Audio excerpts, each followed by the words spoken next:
যাকে সংবর্ধনা দেওয়ার জন্য আয়োজন করা হয়েছে। আপনারা সকলে জানেন আমাদের সকলের শ্রদ্ধেয় ডাক্তার সৈয়দ আব্দুল মোহাম্মদ তাহের ভাই। তো ওনার যে ডেজিগনেশন, ওনার যে পরিচয়গুলো আমি হিসাব করতেছিলাম যে কতগুলো পরিচয় ওনাকে পরিচিত করানো যায়। একটা পর্যায়ে এসে আর গোনা যাচ্ছে না।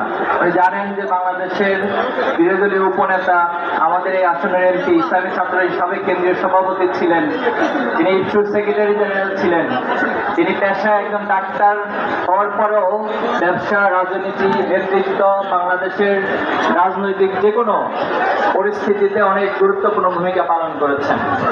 ইসলামী ছাত্র শিবিরের দায়িত্ব থাকাকালীন আমি তুরস্ক, মালয়েশিয়া, শ্রীলঙ্কা সহ অনেকগুলো কান্ট্রিতে সফর করেছিলাম। তো সেখানে যখনই বিদেশি কোনো সংগঠন বা বিদেশি কোনো ব্যক্তিত্ব, স্কলারদের সাথে দেখা হতো, তখন প্রায় সবাই জিজ্ঞেস করতো যে ডাক্তার সৈয়দ আব্দুল মোহাম্মদ তাহের আমাদের বন্ধু, সে কেমন আছে।